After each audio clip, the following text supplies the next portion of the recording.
오늘도 우리 주님 예수 그리스도의 이름으로 여러분 한 분 한 분을 축복합니다. 아멘. 오늘 말씀 보면 아브라함이 예배하는 모습 나옵니다. 아브라함은 예배자였습니다. 가장 소중한 것을 드려 예배했습니다.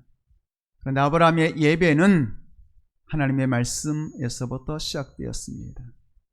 예배도 그렇습니다만 헌신도 마찬가지일 수 있겠죠.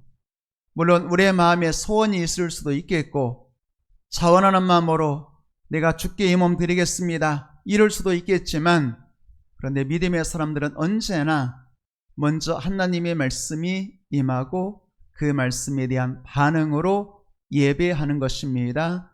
헌신하는 것입니다. 그러면 하나님은 아브라함에게 뭐라고 말씀하셨을까요? 오늘 아브라함의 예배가 있기 전에 성경은 하나님의 말씀이 있었다고 말씀하죠. 하나님은 아브라함에게 독자 이삭을 번제로 드리라고 말씀하셨습니다. 1절, 2절 중에 2절 말씀을 먼저 보겠습니다. 2절 말씀 보게 되면 여호와께서 이르시되, 하나님 말씀하셨죠. 내 아들, 내 사랑하는 독자 이삭을 번제로 드리라. 너의 아들, 사랑하는 독자, 그러니까 아브라함이 얼마나 사랑하는 아들인지를 하나님도 알고 계셨다는 것 아니겠어요? 왜 아니겠습니까? 아브라함의 100살에 얻은 아들이잖아요. 그런 아들 이삭을 하나님께서 번제로 드리라고 말씀하셨습니다. 사실은 이 말씀만 놓고 보면 이해가 잘 안 되는 말씀이죠. 아니, 세상에 하나님이 번제를 좋아하시나? 번제라고 하는 것은 제물을 불살라 드리는 제사를 번제라고 말씀합니다. 그러니까 아니, 아들을 번제로 드리라고 이해할 수가 없죠. 그런데 오늘 2절 말씀이 있기 전에 1절 말씀 보게 되면 하나님께서 이렇게 말씀하신 때를 말씀하고 있습니다. 그 일 후라는 말씀으로 시작하고 있죠. 그 일 후라는 말씀은 그 앞에 있는 오늘 22장 말씀이니까 21장과 연결되어 있다는 것 아니겠어요? 먼저 오늘 말씀 보게 되면 하나님이 아브라함을 시험하시려고 그를 부르시되 아브라함아 하시니, 아브라함이 대답하기를 내가 여기 있나이다 이렇게 대답했어요. 그리고 여러분들에게 말씀드렸던 것처럼 성경을 보게 되면 항상 똑같은 말씀이 우리에게 나오죠. 사실 하나님이 아브라함을 처음 부르신 사건 창세기 12장에 나옵니다. 하나님이 아브라함에게 이르시되 너는 너의 고향, 친척, 아버지의 집을 떠나 내가 내게 보여줄 땅으로 가라 이렇게 말씀하시죠. 그 하나님의 말씀에 대한 반응으로, 응답으로 아브라함이 여호와의 말씀을 따라갔고 여호와의 말씀을 따라갔다 이렇게 말씀하죠. 그러니까 성경이 보게 되면 언제나 하나님이 먼저 찾아오셔서 말씀하시고, 하나님 말씀하시면 그에 대해서 믿음의 사람들은 반응하는 것이죠. 응대하는 것이죠. 응답하는 것이죠. 성경을 보게 되면 아브라함도 그렇습니다만 야곱도 마찬가지이죠. 모세도 그렇습니다. 이사야도 마찬가지입니다. 성경 보게 되면 언제나 하나님이 하나님의 사람을 부르시죠. 그러면 아브라함처럼 내가 여기 있나이다 이렇게 대답하는 거예요. 여러분, 오늘 말씀도 보게 되면 물론 1절 말씀 읽고 있습니다만 앞으로 11절 말씀 보게 되면 똑같은 말씀이 나와요.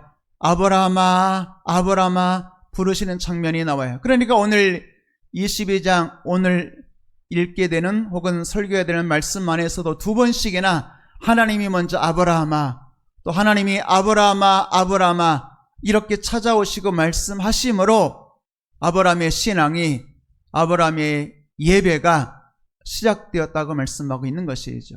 여러분, 아브라함아, 모세야, 사무엘아 부르시는 하나님의 음성, 믿음의 사람들이 그 하나님의 말씀, 하나님의 음성, 내 이름 부르시는 여호와의 말씀을 듣고 내가 여기 있나이다, 나를 보내소서 이런 반응이 있게 되는 것 아니겠어요?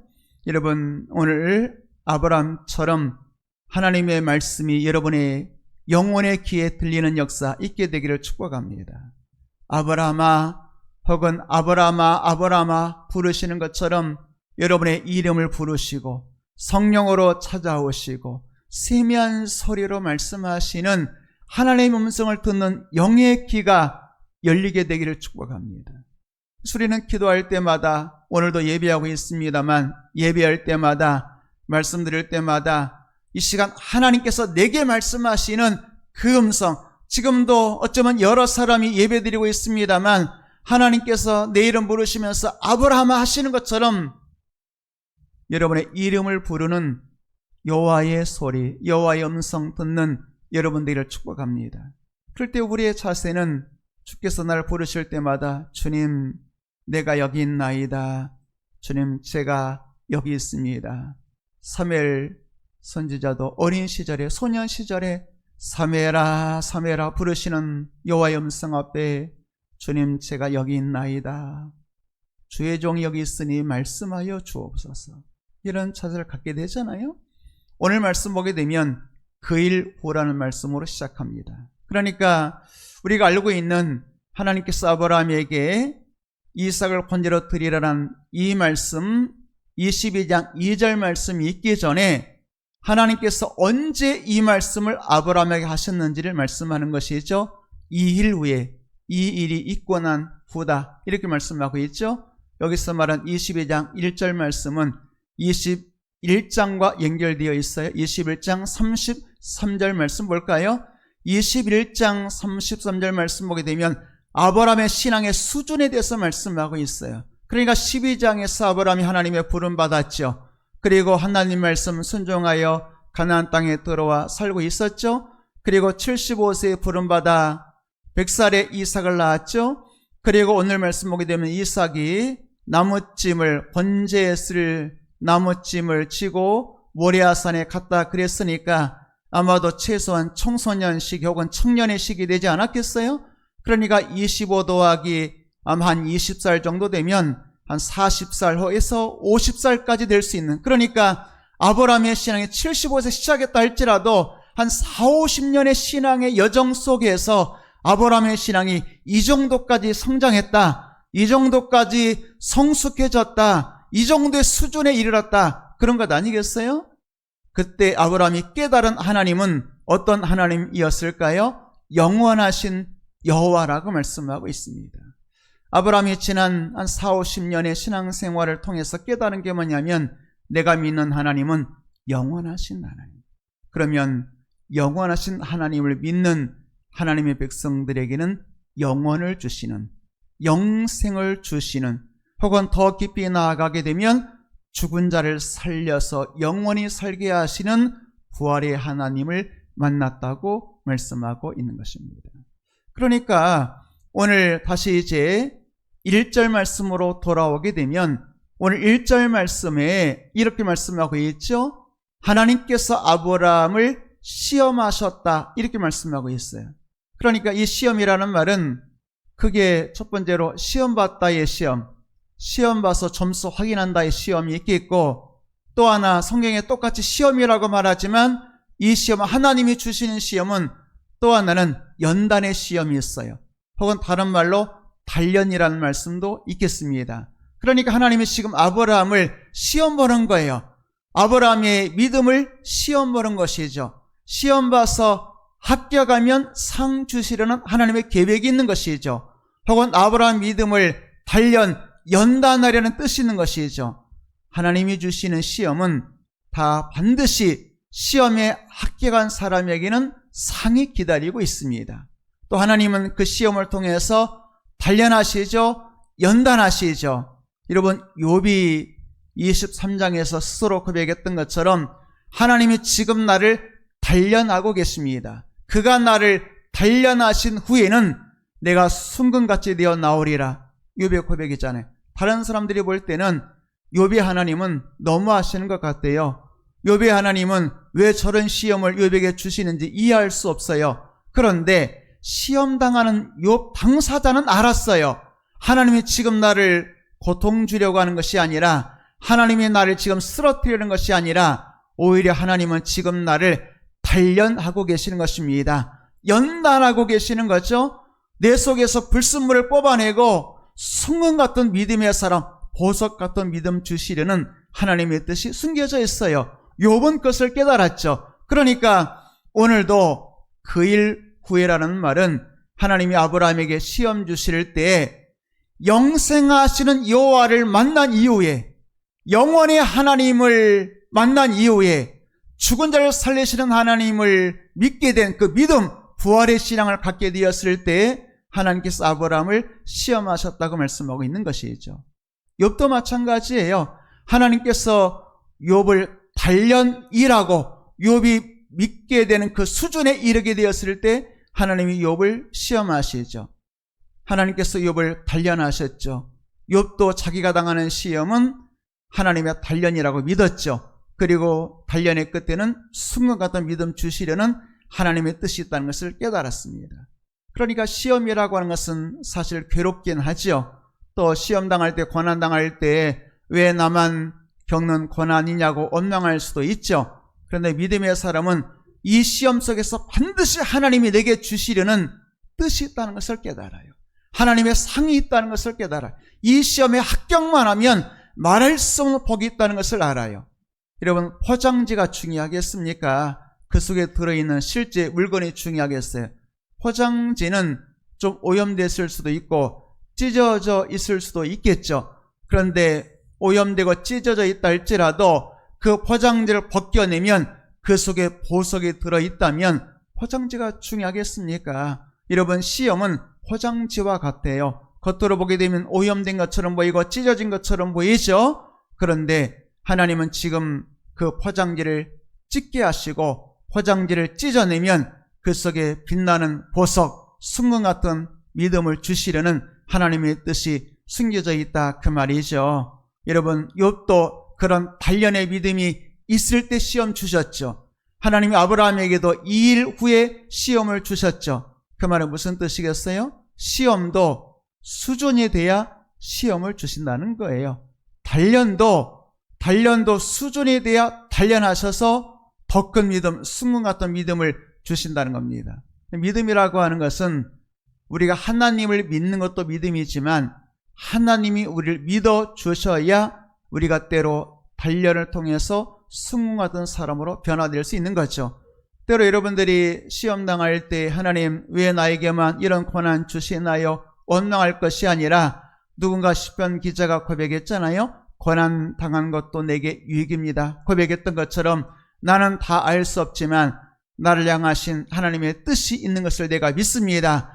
이 시험에서 합격만 하면 상 주실 것을 믿습니다. 나를 단련하신 후에 순금 주시려는 하나님의 계획이 있는 것을 믿습니다. 이 시험에서 내가 넘어지고 쓰러져서 쓸려나가는 것이 아니라 이 시험에서 끝까지 믿음으로, 끝까지 인내로 견뎌서 최후의 승리 주실 것을 나를 믿어주시고 이런 시험 주셔서 감사합니다.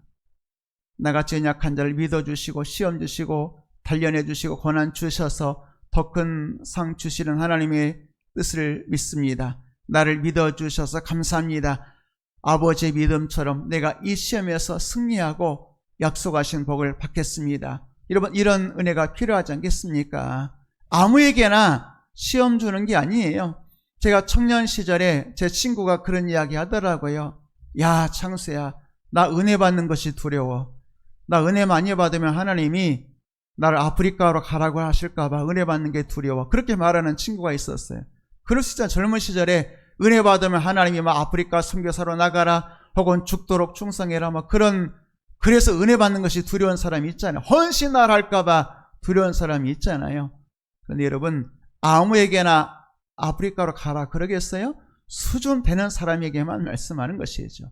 여러분, 그렇기 때문에 은혜 받는 것 두려워하지 마세요. 여러분들 은혜 받는다라고 해서 여러분들에게 헌신을 요구하시는 분이 아니에요. 하나님은 달라고 하시는 분이 아니라 하나님은 주시는 하나님이신 것 믿으시기를 축복합니다. 하나님이 세상을 이처럼 사랑하사 독생자를 주시는 분이지 달라고 하는 분이 아니에요. 우리 하나님에서 오해해서는 안 돼요. 하나님에서 오해하는 사람들은 하나님 믿으면 시간을 바쳐라, 물질 바쳐라, 나는 돈 없어서 교회 못 나가게 했어. 하나님은 달라고 하시는 분. 여러분, 하나님은 달라고 하시는 분이 아니라 주시는 하나님, 독생자까지 주시는 하나님이신 것 믿으시기를 주의 이름으로 축복합니다. 성경에서 제가 가장 좋아하는 구절 중에 하나가 요한복음 10장에 있는 말씀입니다. 예수님이 이렇게 말씀하셨죠. 내가 문이니 내게로 돌아와. 내게로 돌아오면 내가 너에게 구원을 주고 꼴을 주고 생명을 주고 더 풍성한 삶을 줄 거야. 요한복음 10장에 4번씩이나 얻으리라 받으리라. 다른 말로 말하면 얻는다 받는다는 말은 하나님이 주신 거잖아요. 하나님이 구원 주시리라, 생명 주시리라. 꼴이라는 것은 짐승의 먹이잖아요. 그러니까 목자이신 주님이 양에게 꼴을 주듯이 우리의 삶에 필요한 모든 것을 다 주신다는 거예요. 그러니까 하나님은 우리에게 구원도 주시고 영의 문제죠. 육체의 문제도 주시고 생명도 주셔서 더 풍성한 삶을 4번씩이나 주신다고 말씀하고 있습니다. 우리는 얻고 받을 것이라고 말씀하고 있죠. 꽤 오랜 시간이 지났습니다만 제가 대학교 다닐 때 제 친구 중에 한 명이 그러더라고요. 제 친구가 나는 성경에서 이 말씀을 제일 좋아해. 누가 보게 되면 예수님이 이런 말씀하셨잖아요. 주라 그러면 받으리니 흔들어 누워 넘치도록 하여서 안겨주라, 그런 말씀이 있잖아요. 하나님은 주라 그러셨잖아요. 그러면 내가 주면 잃어버리는 것처럼 보이지만 하나님은 주는 자에게는 내가 너에게 흔들어서 넘치도록 해가지고 안겨까지 준다, 이렇게 말하는 것을 꽤 많은 시간이 지났습니다만 지금도 기억하고 있습니다. 여러분, 하나님은 주라 그럴 때에 우리 것을 빼앗아 가시는 분이 아니라 더 넘치도록 흔들어 가지고 가득 채워서 그것도 가져가라가 아니라 가슴이 안겨까지 주는 하나님이시라고 말씀하고 있죠. 오늘 여러분들이 이 말씀 잘 알고 있잖아요. 하나님이 이삭을 달라고 했을 때, 번제로 드리라고 했을 때 하나님이 이삭을 가져가겠다는 의미가 아니잖아요. 더 놀라운 하나님 주시려는 뜻이 담겨 있는 것 아니겠습니까? 여러분, 고린도서에 보게 되면 사람이 감당할 시험 밖에는 당한 것이 없나니 시험 당할 쯤에 또한 피할 길을 내서 능히 감당하게 하신다, 이런 말씀이 있어요.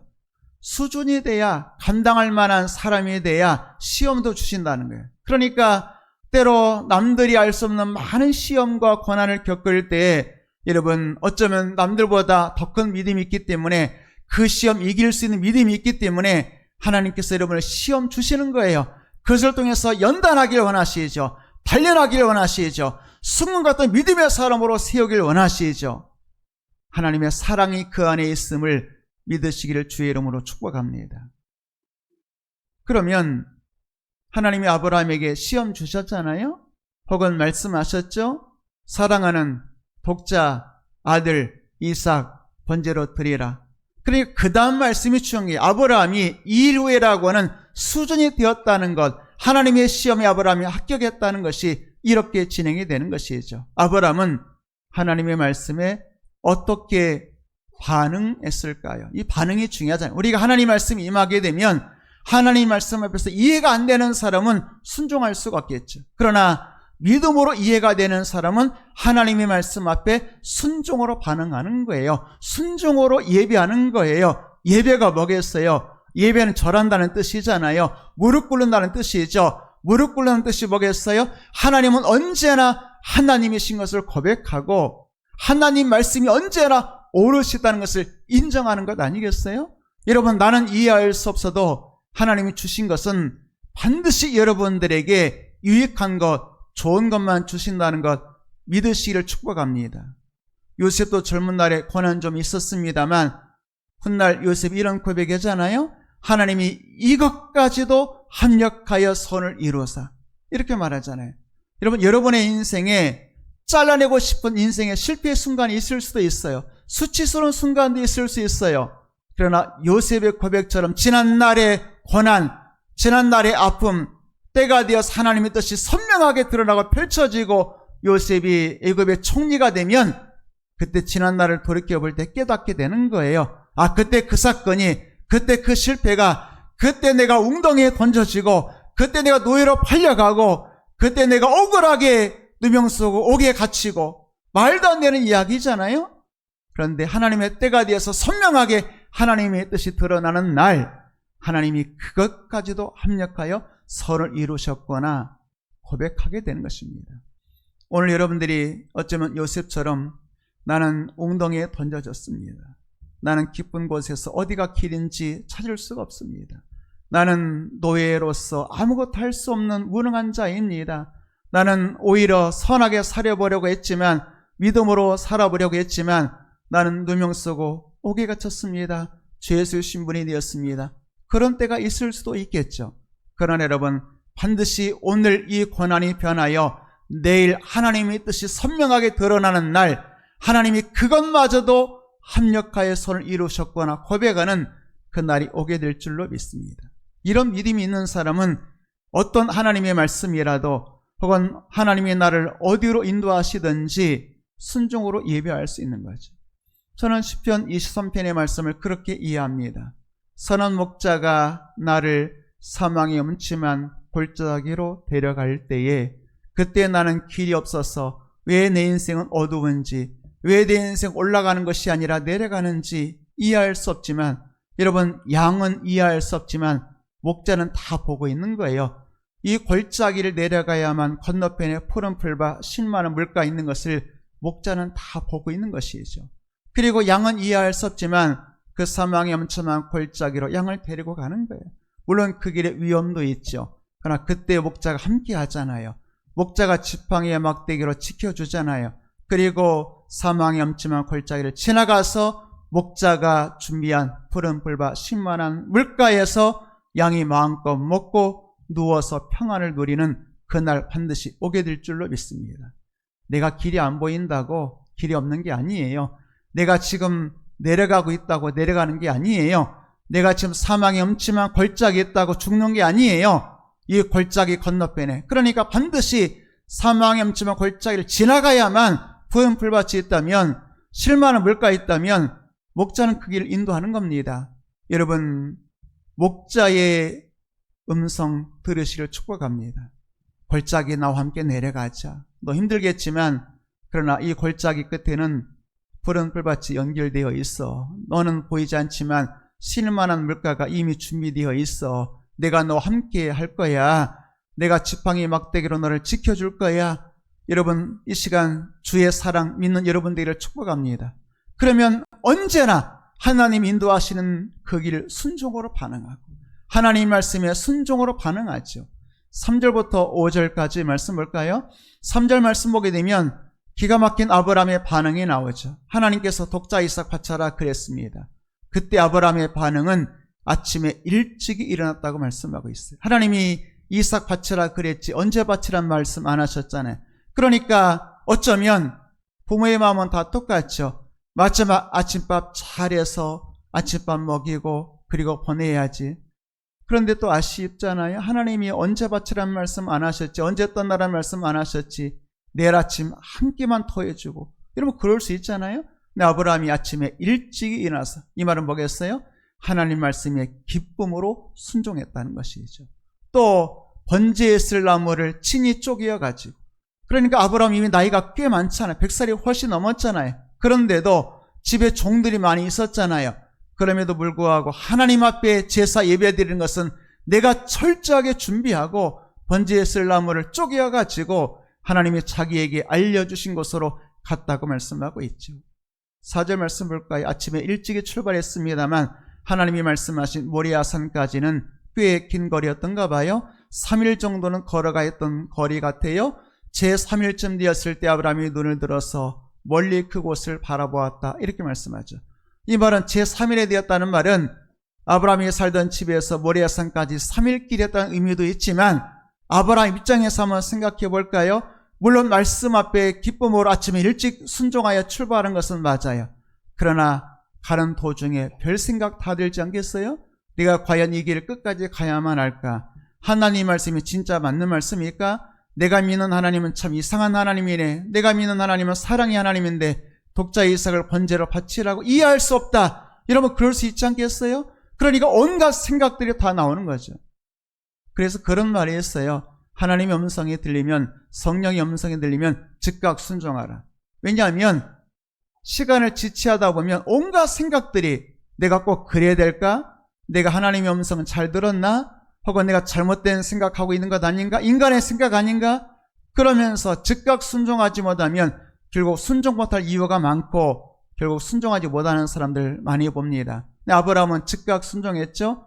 그리고 3일 길을 걸어가야만 했습니다만 마음속에서는 온갖 생각들, 인간의 생각들을 다 믿음으로 끊어내고 끝까지, 제3이라는 말은 끝까지 순종했다고 말씀하고 있습니다. 5절까지 말씀 볼까요? 5절까지 말씀 보니까 모리아산에 도착했을 때 아브라함이 종들에게 말하죠. 너희들 여기서 기다려. 우리가 하나님 앞에 가서 예비할 거야. 그러면서 이렇게 말합니다. 내가 아이와 함께 저기 가서 예배하고 우리가 돌아오리라. 자, 지금 아브라함이 모리아산에 왜 가죠? 이삭 번제로 바치러 갑니다. 그럼 이삭을 번제로 바치면 돌아올 때는, 종에게로 돌아올 때는 어떻게 될까요? 혼자 와야 되는 거잖아요. 그런데 아브라함은 우리가 함께 가서 예배하고, 우리가 함께, 내가 아이와 함께 우리가 함께 가서 예배하고 돌아올 때는요, 돌아올 때도 우리가 돌아올 것이다. 이 말은 뭐겠어요? 이해할 수 없지만 이삭과 같이 온다는 것 아니겠어요? 어떻게 이런 말을 할 수 있었을까요? 종들에게 안심시키려고 그런 말을 했을까요? 그런 게 아니에요. 성경을 보게 되면 오늘 22장 말씀은 21장의 배경이라 그랬잖아요. 21장 33절에서 아브라함이 영생의 하나님 만났다 그랬잖아요. 영생하시는, 우리에게 영생을 주시는, 죽은 자를 살리는 하나님 만났다 그랬잖아요. 그리고 21장 12절 말씀 보게 되면 아브라함이 하나님의 말씀을 들었습니다. 21장 12절 말씀 보게 되면 뭐라고 하나님 말씀하셨어요? 이삭에게서 나는 자라야 너의 씨라 부를 것이다. 그러면 이삭에게서 나는 자식이라야 너의 손자라 할 것이다. 이런 말씀이잖아요. 자, 그러면 아브라함이 생각해야죠. 하나님이 뭐라고 말씀하셨어요? 이미 말씀하셨어요. 21장이니까 먼저 말씀하셨어요. 뭐라고 말씀하셨어요? 이삭은 아들을 낳을 것이다. 이삭이 아들 낳으면 그 아들은 너의 씨, 너의 손주가 될 것이다. 그럼 22장에서 하나님 뭐라고 말씀하셨죠? 이삭을 번제로 드려라. 그럼 아브라함이 생각을 해야 돼요. 하나님께서 이삭을 번제로 드려라. 번제로 드리면 이삭은 죽는 거야. 그런데 그 전에 하나님 뭐라고 먼저 말씀하셨어요? 이삭은 아들 난다. 이삭이 아들 나면 너의 씨, 너의 자손, 너의 손주가 될 거야. 그럼 어떻게 되겠어요? 아브라함이 뭘 믿어야 돼요? 말씀을 믿어야 돼. 그 말씀은 뭐예요? 하나님이 이삭이 자식 난다. 그러면 오늘 내가 번제로 이삭을 만약에 죽인다면 이삭은 죽어도 살아나야, 여러분 살아야 결혼도 하죠. 살아야 자식 낳죠. 이삭은 죽어도 산다는 것을 아브라함이 믿은 거예요. 그래서 로마서 4장에 보게 되면 아브라함 믿음을 이렇게 소개합니다. 아브라함의 믿음은, 이때 믿음을 얘기하는 거예요. 아브라함의 믿음은 죽은 자를 살리시며 없는 것을 있는 것까지 부르시며 바랄 수 없는 것을 바라는 하나님이라고 소개하고 있습니다. 그러니까 아브라함의 믿음은 죽은 자를 살리며, 이 말이 뭐라고요? 이삭은 죽는다. 그런데 자식 낳아야 되니까 반드시 살아야 자식 낳지. 그러니까 하나님은, 내가 믿는 하나님은 이삭이 죽어도 살려주신다. 또한 내가 믿는 하나님은 눈에 보이지 않지만 흔히 우리가 무라고 표현하잖아요. 무에서 유를 창조하시는, 없는 것에서 말씀으로 세상 만물을 창조하시는, 없는 것에서 있는 것까지 부르시는, 인간적으로 도저히 바랄 수가 없어요. 사람이 죽었는데 끝 아니겠어요? 그런데 죽은 자가 살아나는, 바랄 수 없는 것을 바라는 하나님이라고 말씀하고 있습니다. 21장 12절 이삭에게서 나는 자라야 내 씨라 부를 것이다 라는 말씀을 하나님이 먼저 하셨고, 이 말씀을 시험하는 거예요. 그리고 나서 이삭을 번제로 바쳐라. 그 말은 뭐예요? 이삭은 죽는 것은 당연해. 그러나 먼저 하나님이 먼저 하신 말씀이 뭐라고요? 이삭은 반드시 자식을 낳을 거야. 그때 생각이 중요한 겁니다. 믿음의 생각, 말씀 붙들고 생각하면 순종할 수가 있는 거죠. 이해가 안 되는 상황을 이해할 수 있는 거죠. 이때 믿음을 히브리서 기자는 히브리서 11장 18, 19절에서 오늘 21장 12절 말씀을 기억해 본다면 한번 18절 말씀 읽어볼까요? 시작.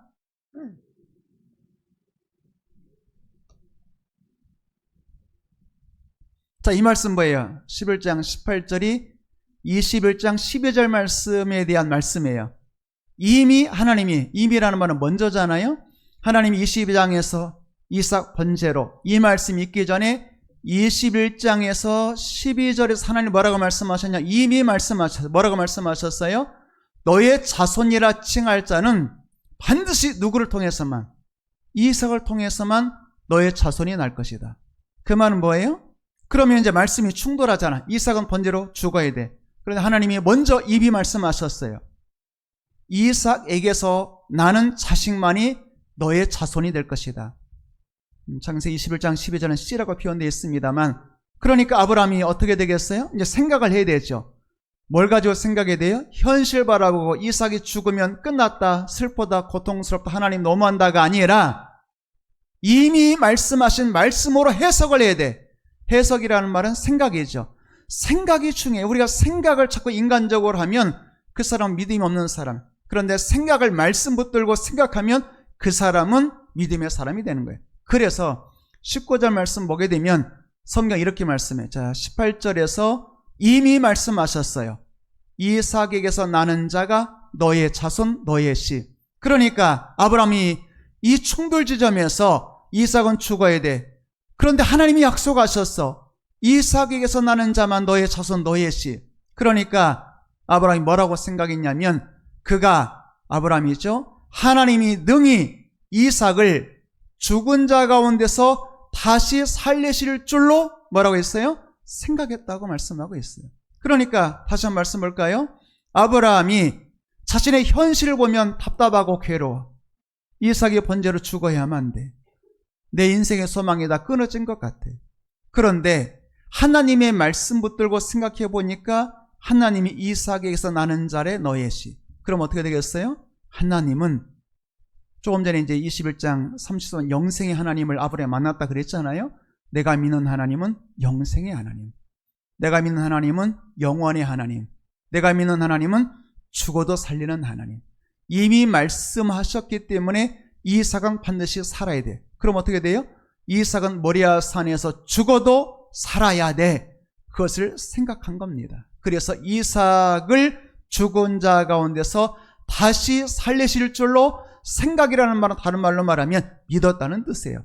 그러니까 아브라함이 이삭을 번제로 드릴 수가 있는 겁니다. 그러니까 하나님은 말씀하지 않고는, 약속하지 않고는 우리에게 헌신을 요구하지 않아요. 하나님께서는 먼저 말씀하시고 약속하시고 그 다음에 요구하시죠. 하나님의 말씀 뭐예요? 반드시 돌려주신다는 겁니다. 반드시 100배로 돌려주신다는 거죠. 오늘 하나님께서 여러분들이 뭔가를 가져가시는 것처럼 보이고 내가 뭔가를 빼앗기고 슬프고 괴롭고 아픈 가운데 있다면 하나님께서 반드시 다시 돌려주신다는 것, 100배로 돌려주신다는 것 믿으시기를 축복합니다. 죽은 아들이 살아나는 것을 아브라함이 믿게 되는 것이죠. 비유하건대 죽은 자 가운데서 도로 받은 것, 이렇게 해석해서 말씀하고 있는 거죠. 자, 여러분, 오늘 말씀을 통해서 하나님 말씀은, 하나님은 먼저 우리에게 말씀하시고 그리고 우리에게 뭔가를 요구하죠. 그러니까 오늘 읽지는 않았습니다만 8절 말씀 보게 되면 길을 가다가 아들 이삭이 아버지 아브라함에게 묻죠. 아버지, 이상해요. 제사 드리려면 나무가 있어야 되고 장작이 있어야 되고 불이 있어야 되고, 그리고 나무와 불이 있으면 반드시 그 다음 뭐가 있어야 되겠어요? 제물이 있어야 돼. 양은 어디 있어요? 이렇게 물어보는 거죠. 그러니까 아브라함이, 아버지가 뭐라고 대답했냐면, 하나님이 자기를 위하여 제물을 친히 준비할 거야. 너 걱정하지 마. 염려하지 마. 눈에 안 보인다고 없는 게 아니야. 하나님은 이미 준비하셨어. 이렇게 이야기하는 것을 보게 됩니다. 자, 그렇게 해서 아브라함은 모리아산에 도착했고 그 아들 이삭을 향하여 칼을 들었을 때, 그때 하나님이 말씀이죠. 아브라함에게 뭐라고 말씀하셨는지, 하나님은 아브라함에게 뭐라고 말씀하셨을까요? 이제야 아브라함이, 물론 여러분 우리 마음속에는 믿음 눈에 안 보이잖아요. 우리 마음속에 믿음이 있는지 어떻게 알 수 있어요? 성경은 언제나 예수님이 열매로 알리라 그랬잖아요. 믿음의 열매는 순종이라고 여러분들에게 여러 차례 말씀드렸어요. 믿음은 눈에 안 보여. 그런데 네 안에 믿음이 있는 것을 뭘로 알 수 있어요? 열매 보면 알아. 믿음의 열매가 뭐예요? 순종이죠. 그때 하나님 이미 마음속에 아브라함의 믿음이 있는 거 알고 계셔요. 수준이 되니까 1절에 2일 후에라 그랬잖아요. 수준이 되니까 시험하신 거야. 합격할 것을 하나님이 믿어주시고, 하나님이 아브라함을 믿어주시고, 합격할 것을 끝까지 포기하지 않고 끝까지 인내하고 끝까지 승리할 것을 믿어주시고 시험하신 거죠.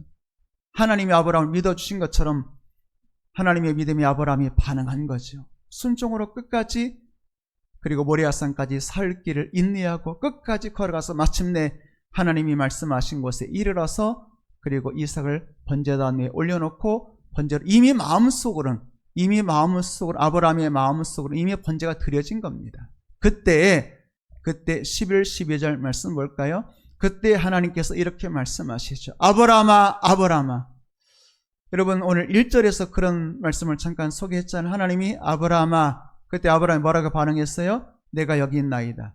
11절에서 다시 하나님이 뭐라고 불렀어요? 아브라함아, 아브라함아. 그때 아브라함이 뭐라고 대답했어요? 내가 여기 있나이다. 여러분, 이 한 장에서 22장 1절, 11절 두 절에서 아브라함아 부르시고 내가 여기 있나이다 응답하는 아브라함의 음성이 있잖아요. 오늘 이번 한 주간 여러분에게 하나님께서 여러분의 이름 불러주시는 그 오묘한 신비한 시간들 있게 되기를 축복합니다. 할 수만 있다면 이번 한 주 두 번씩이라도 주여, 제가 주의 음성을 들었나이다. 성령께서 내 마음에 감동해 주시고 하나님께서 말씀으로 내게 찾아오셔서 약속하시고 나를 부르시는 그 음성을 내가 들었나이다 고백하는 하나님과의 친밀한 교제가 이루어지게 되기를 축복합니다. 12절 말씀 볼까요? 그렇게 내가 여기 있나이다 그럴 때에 하나님이 말씀하시죠. 내가 네 아들 네 독자까지도 내게 아끼지 아니하였으니, 이제 마음에 있는 믿음이 실제 삶으로 순종으로 드러났다는 것이죠. 내가 이제야 네가 하나님을 경외하는 줄 아노라. 그전에는 없었겠어요? 경외하니까 드렸겠죠. 근데 하나님께서는 우리의 마음속에 있는 믿음을 실제 삶의 순종으로 드러내길 원하세요. 그래야 모든 사람 앞에 아브라함의 믿음을 공적으로 선포하고 아브라함에게 복 주시는 것이죠. 그러면 실제로 하나님은 아브라함에게 어떤 복을 주셨을까요? 하나님 말씀에 순종하고 또 예배하고 심지어 자기 사랑하는 독자 이삭보다 하나님을 더 경외했던 아브라함, 이런 아브라함에게 하나님은 어떤 복을 주셨을까요? 하나님이 주신 복 여러분 아시죠? 여호와 일의 하나님. 하나님은 아브라함에게 하나님 주길 원하셨다. 그러니까 하나님이 이삭 바쳐라 그 말은 이삭을 받고 싶어서가 아니야. 하나님은 아브라함을 받고 싶어 하신 거예요. 이삭을 번제단에 드릴 수 있는, 혹은 하나님 말씀에 순종한 아브라함을 제물로 받고 싶은, 실제로는 이삭이 제물이 아니라 아브라함이 제물인 거죠. 아브라함의 믿음 받고 싶어 하신 거죠. 그리고 하나님께서 이런 아브라함의 믿음이 실제로 드러나게 되었을 때 내가 이제야 네가 나 경외하는 줄 아노라 말씀하시고, 그리고 하나님께서 이제 여호와 일의 하나님을 주신 겁니다. 여러분, 우리가 믿음으로 살면 하나님 만나고 하나님을 깨닫게 되는 것이 중요한 것 같아요. 내가 만난 하나님이 있어야 되잖아요. 내가 만난 하나님은 여호와 일의 하나님인 것이죠. 여러분, 이 하나님 만나게 되기를 축복합니다. 13, 14절 말씀 볼까요? 13절 말씀 보니까 순종한 아브라함에게 하나님께서 숯불에 걸린, 뿔이 걸린 순양을 준비해 주셨죠. 아브라함이 가서 그 순양 가져다가 아들 이삭 대신하여 번제로 드렸다. 그러니까 8절에서 아브라함이 뭐라고 말했죠? 아들에게, 이삭에게, 아버지 번제를 어린 양 어디 있습니까? 하나님이 자기가 준비할 거야. 아브라함의 말대로 하나님이 준비해 주셨죠. 그래서 이삭 대신에 순양을 번제로 드렸습니다. 그럴 때 14절 말씀 볼까요? 그럴 때 아브라함이 내가 만난 하나님, 어떤 하나님이요? 여호와 일의 하나님, 여호와의 산에서 준비되리라 준비해 주시는 하나님을 만나게 된 거죠. 여러분, 내가 만난 하나님이 있게 되기를 축복합니다. 여러분들에게 어떤 하나님 만나셨어요? 물어보면 아브라함은 어떤 하나님이라고 그랬어요? 나는 여호와 일의 하나님 만났어요. 하나님께서 준비해 주시는 하나님, 내 갈 길을 준비해 주시고 내 필요한 모든 것을 준비해 주시는 하나님 만났어요. 여호와 일의 하나님 만났잖아요. 여러분들도 아브라함처럼 여호와 일의 하나님, 준비하시는 하나님 만나게 되기를 축복합니다. 여러분, 아브라함이 이삭을 드렸을 때 이삭 죽은 게 아니잖아요. 죽은 자 가운데서 다시 살아났죠. 여러분, 그 아들 이삭이 얼마나 귀하겠어요. 어떤 아들이에요? 물론 100살에 낳은 소중한 아들이기도 하지만 하나님께 바쳐졌을 때는 죽었다가 살아난 아들이 되는 것이고, 여러분, 그 아들은 이제 아브라함의 아들이 아니라 하나님께 바쳐졌기 때문에 하나님의 아들 되어서 하나님이 책임지시고 인도하시고 복주시는 하나님의 아들 이삭이 되는 겁니다. 여러분, 내가 내 자식 책임지는 것 아니라 하나님이 책임주신다면 얼마나 복된 역사 있게 될까요? 그 이삭을 통해서 야곱과 요셉이 나오는 것 아니겠어요? 여러분, 오늘 시간 여호와 이레 하나님 만나는 여러분 되기를 축복합니다. 오전 예배 시간에 여러분들과 먼저 구할 것, 이런 제목으로 말씀 나누고 있죠. 오늘 아브라함은 말씀을 먼저 구해서 말씀 앞에 순종하고, 예배를 먼저 구해서 예배자 되었고, 또 독자 사랑하는 아들 이삭보다도 하나님 경외하는 것을 더 소중하게 여겼잖아요. 여러분, 우리 인생에 먼저 구할 것, 내 인생의 우선순위, 내 마음의 첫 자리 하나님 되기를 축복합니다. 예수님께서 마태복음 6장 33절에서 말씀하신 것처럼 먼저 순서가 중요하잖아요. 먼저 그의 나를 구하라. 만약에 여기까지만 했다면 우리는 힘들죠. 헌신으로 끝나겠지만 그 다음 약속이 있죠. 먼저 그의 나를 구하라. 그리하면 이 모든 것 더해 주시리라. 여러분, 이 말씀이 순종으로 여러분의 삶에 실제로 펼쳐지게 되기를 주님의 이름으로 축복합니다.